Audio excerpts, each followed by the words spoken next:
Welcome back to another episode of the Finance Bible podcast. Zeke here.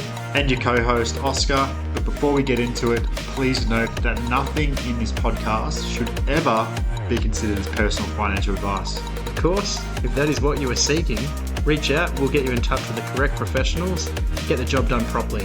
Sit back, relax, and enjoy the show. Let's get into it.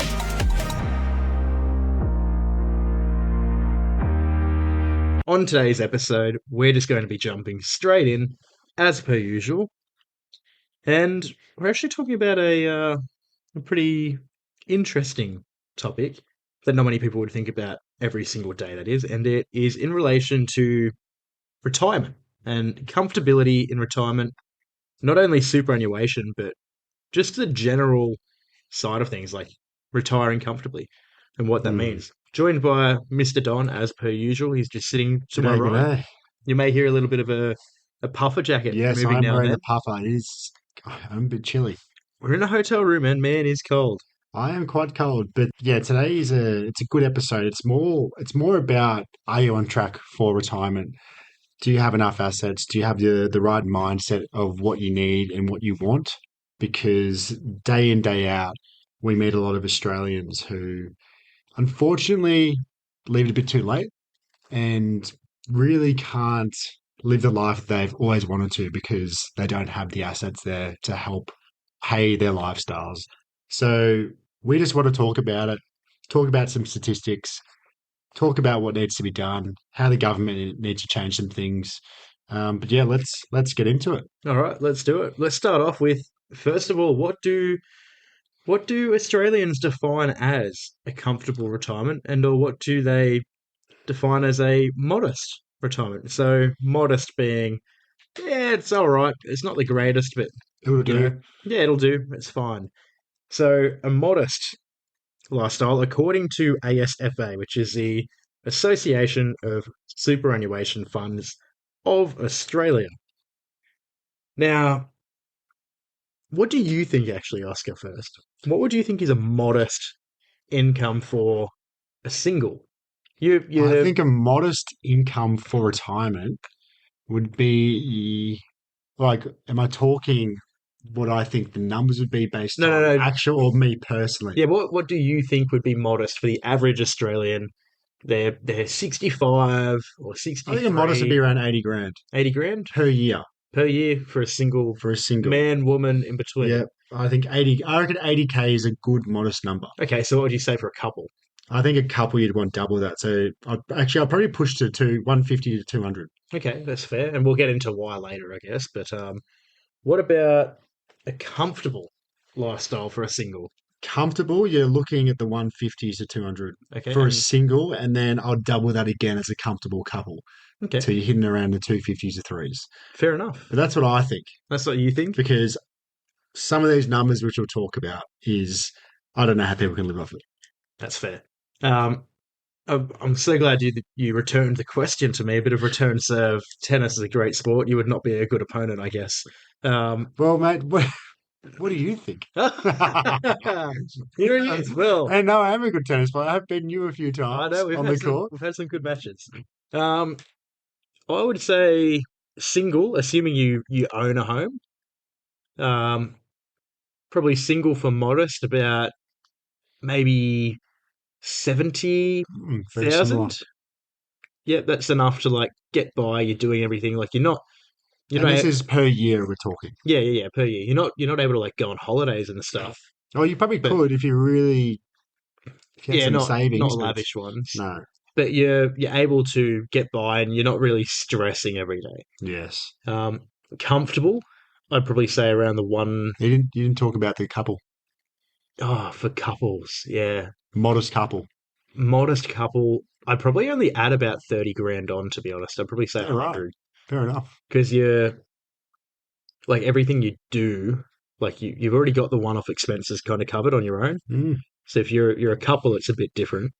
Like it's just increased food and a little bit of clothing and fun time and stuff like that. What about a lavish? Comfortable or lavish? Lavish. Single or couple? Single. A lavish single, we're going to say like a good probably 220. Like and I mean, lavish can vary pretty drastically. Like Everyone's lavish is different. It's on a my spectrum. my lavish should be like 900, I know. but yeah, it is what it is. For comfortable though, for a single, I'd say probably the 100, as I was going to say, like Hmm. 100 110 maybe, because that's comfortable to the point where you're actually not really thinking about anything. You're just doing what you want. Um, you could probably still do a little bit of traveling and not be too, Well, it just um, depends on your expenses as well. yeah, not be too bad with it. And then as a couple, I'd probably say it'd go up to like 180. All right. Well, they're good numbers. Now, what are the actual numbers based on statistics of what?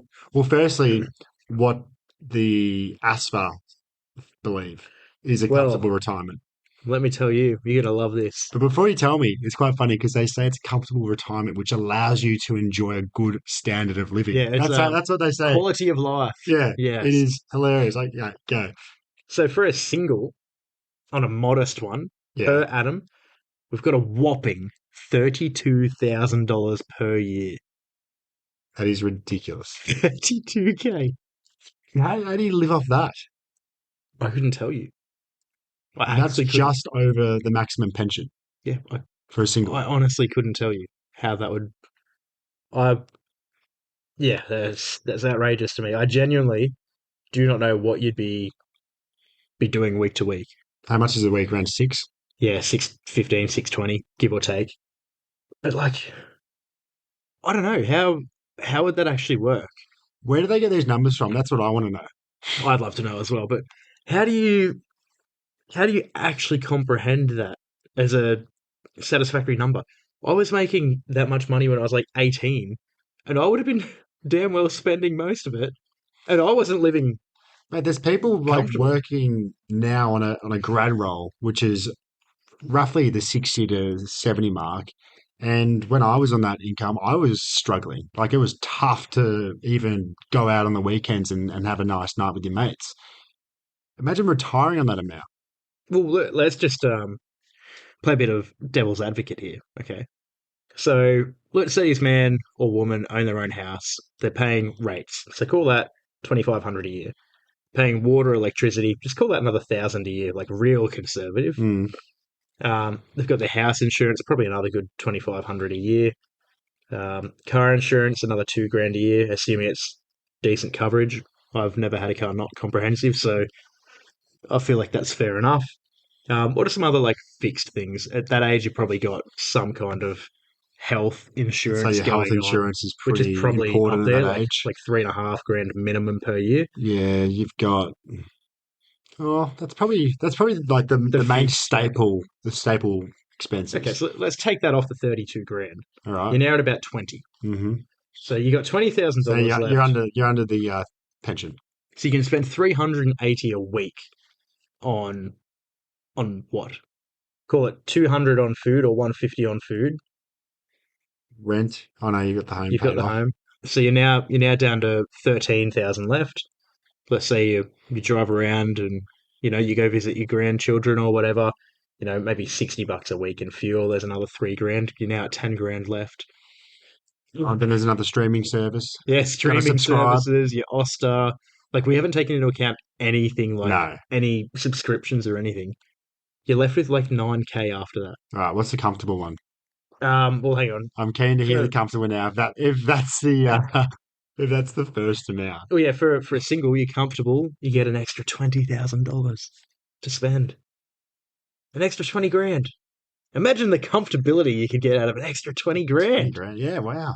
You're set. You're set. What a great Yeah. retirement. You are set. I'm so glad that the government and all these um, ASFA is actually there to really look out for us and give us a good indication of a comfortable retirement. And all these super funds as well. You Yeah. go on there and you do your calculation of retirement. I'm literally How much? on the super fund website right now, and it says how much super should I have at my age? So at 65 years old, it says you should have around $550,000 in super.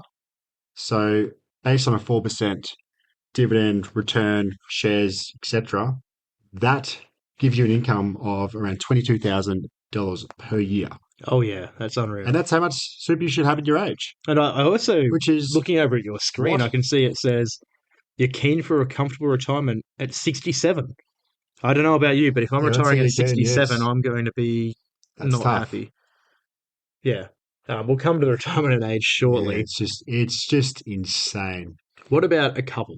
What do you think modest lifestyle, based on what I've just told you, what do you think it actually is based on the recommendations? 70. Are 46. you serious? That is. Cooks. I had to stop there. Yes. Um, 46 grand. so you get an extra 14,000 for an extra person. So, don't worry about your water bills, don't worry about the car insurance, don't worry about the health insurance. That's pretty much 14 grand just I'm on, almost getting triggered like I did about the employment. mate. I love it. I love to see you triggered. Um, what about the couple for comfortable? Comfortable. I think that is a 70 to the 80. Yeah, Comfortable. they've put 72 grand. Um, Now, that's an. Look, I understand they can be comfortable for some, but I'd say 95% of Australians with kids, if they have if they're a couple with kids and you've got, school things going on or they're growing up and then you've got grandkids, that is not enough. the thing is, if you're earning 72 grand, you're paying tax as well. Yeah, So, like, oh, you're getting screwed. but one thing that really gets me, and if you want to go a different way, let me know because I know you're very keen to talk about certain things. I can see the red anger building up. Yes. Um, I don't know what's going on inside his head. I want to talk about the actual reason that I actually think you need more income in retirement than you do pre-retirement. I agree. I'll agree with everything you say. Let's go. Okay, well, and this is going to sound like just pure stupid for anyone at home that's like, what do you mean you need more money in retirement than you need Hmm. while you're working? There's a couple of simple things. And this is my opinion. I might be wrong, but in my experience and watching clients get up to the point of retirement, I can confirm this is true in my experience. So you work your whole life, okay? You're out there, you're working, we'll just say the average. People work more, people work less, but let's say you're working 38, 40 hours a week. You've got your wife, and again, I'm just stereotypical normal family, like your average Joes, okay? You've got the dad, you've got the wife, you've got maybe two children, and then they've probably got grandchildren as well. Well, their own children, which are your grandchildren, sorry. You're 60 years old, retiring. You're going to live until about 90, 95. Maybe you make 100. That's up for discussion. So you're now retired at 60. You and your wife are sitting at home for an extra 40 hours a week. What do you do in that 40 hours? You're going to be bored. There's definitely going to be some I know fights. what I do. Yeah, there's going to be some I'd be fights heading out. because you're just sitting I'd there be in going each other's traveling, company. So you're going to go, all right, spoil the grandkids. yep, travel, explore the grandkids. Well said. No, I said spoil. Oh, I thought you said explore, and I Oh was man, like, that is that's shit. a weird thing to Spoil say. the grandkids, mate. And You then, might take up tennis, yep, golf, yep, as a lot of retirees do. yeah. Well, a lot of my clients that are male, and you probably have the same experience. They just take up golf. They love it. Oh yeah, They go and you all of spend a sudden love golf. Yeah, they go and spend like a good $100 a week Oh just on yeah, golf, oh and yeah. then they're getting carts, they're getting clubs, new gloves. But then all of a sudden you're spending more than what you were when you were working. Yeah, they start wanting to travel. They go around You the got the hours world, back in your day.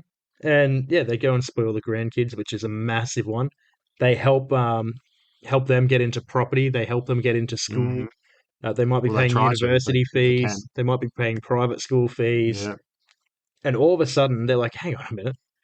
I'm meant to be chilling out and retiring, and I'm spending more money than I was. So I actually think you need more per year when you retire than you do when you're working. definitely. And the interesting thing is, let's say you're 50 and you don't have, you've got your super and that's all, and your home's close to pay it off. If you want to retire in 10 years, you have 10 years to plan and fund 30 years of your life. maybe 40, maybe maybe 50. 40. So when you're 60, like Zeke said, you might live to 90, 95, 100. So you've almost got 40 years that you've got to plan for and actually fund with only 10 years now of your life left, of your working life.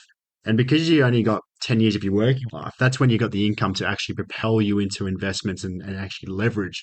So that's why it's so important when you are making money and making the most amount of money you possibly can is to actually put it to good use. Don't just spend it and don't actually think about where it's going in the future.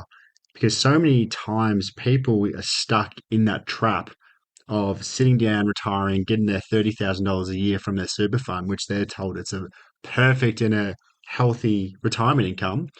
And they can't do the things which they've been waiting to do their whole life, which is, look after the grandchildren, go traveling, etc. So you've got a plan for the future self. But don't worry, the pension will save you. Is Speaking about that pension, 65% of retired Aussies solely rely on the pension. That's chaos. That is And the outrageous. maximum single amount per year is 26 grand. And for a couple, it's just under 40 grand. Oh wow, how good is 1,500 a fortnight to spend between two people? Oh, but 65% of retirees rely on that. Every time I hear or see that statistic, I like I I Shiver. nearly gag. I'm like, oh, I'm gonna be sick. That makes me nervous. But the bad thing is, pension age right now is 67. That's getting older and older and older every year. It is. So in 10, 15 years, it might not even literally, it might not even be around. So if you're waiting and relying on the pension in 20 years' time, well, good luck to you. And the thing is, like, if you're working to the point that you can just flip a switch and get the pension, like 67, the impact that would have on your life. Like my dad is 58 right now, and he's a physical man. Like He is he's not a white collar man. He's not sitting at a desk or anything. He's out there slaving muscly away, man. sweating more than me. Like and I sweat a lot. Mhm. I'm a hot boy, but he's out there slaving away, and he does that for another 9, 10 years. Like he won't have to get the pension, but if he did, Yeah. imagine working up to that, the damage you do to your body if you're in a physical role, even if not actually. I know a lot of office workers who are sat at a desk for like 40 Yeah, years literally. and It's their like, arms and stuff, they're getting surgery and everything because it's like screwed with them or they're sitting down, yeah, they've got a bad back. there's something about sitting at your desk is worse than you for not work going to the gym. Also, it was some pretty good actual study which just showed how bad sitting at a desk was all days. Yeah, sitting is the new smoking. The But the thing is though, like there's issues with super and the actual incomes, but it all kind of goes back to their working days and goes back to like the contributions. So a lot of like if you're self-employed, a lot of self-employed people don't pay themselves super because they want to put in the business and pay themselves personally because they're yeah, I like, oh, just think don't it's worry about it, silly. it's Yeah. silly. I'd rather put in my business. That's the first problem. Second problem I think as well is the actual contribution amount. So it slowly has been rising up to 12%, hitting I think 2025 Yeah. by About point this 0.5 time next year, increments. yeah. So that will hit 12%, which will be good. But I still think it's not enough. Honestly, I reckon down the track, I wouldn't be surprised if mandatory super contributions hit around 15 to 20%. I think it should. It's a lot. It's a lot of your paycheck, 20%. But we're seeing what's happening. But it doesn't help with the media saying our retirement's perfect because it's obviously not. People Yeah. can't live.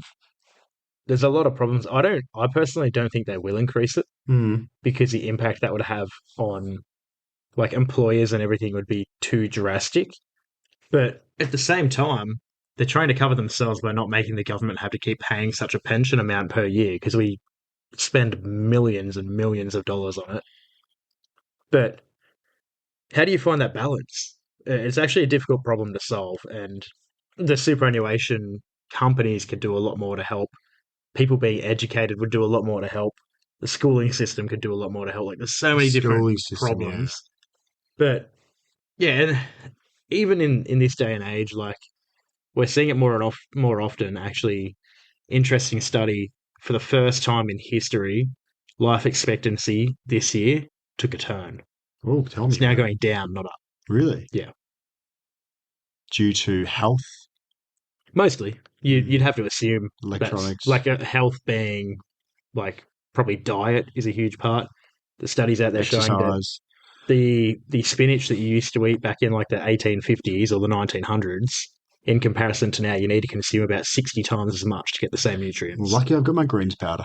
Go But, Oxy Greens. it's funny. There was actually the American food regulator back in like the actually I won't say when, but there's like a food regulator in America, and they like do studies on like the food that's consumed, and they actually issued a warning saying that they no longer have the nutrients necessary to like maintain a healthy body, like through soil and that, like Oh the boy. plants and everything. They don't have the nutrients anymore.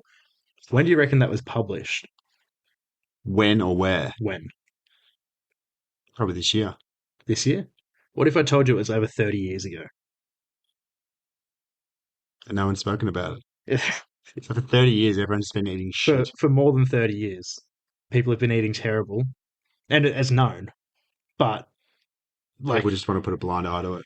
yeah, and what can you do about it? Yeah, it is what it is. And then we've got the push for vegetarianism, and like the plants are not nutritious anymore because Yeah, the true. soil's not, and then you got pesticides and all of Mm. that. But that's a separate topic. But I think that is the reason that for the first time in history, the life expectancy is actually backflipped and Yeah, starting to go down. makes sense. You consume the food literally every day to live, Yeah, so I it mean, makes complete it's sense. one factor. You also throw in exercise, like the amount of distance that Exercise people is used to walk and everything to get places, and Uber Eats. they'd get up in the morning and Yeah.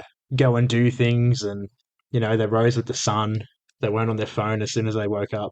Like you'd wake up, picture waking up in the 1800s Get on my horse. and like just laying in your bed for an hour on your phone.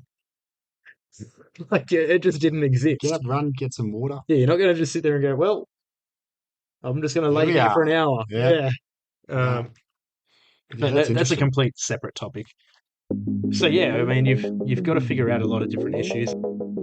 We hope you enjoyed the episode. As always, you know exactly what to do. Hit that follow button, subscribe, whatever platform you listen to this podcast on. Also share it to friends, families, co-workers, whoever you think may benefit from it. But unfortunately, it's the end, and we'll see you next week.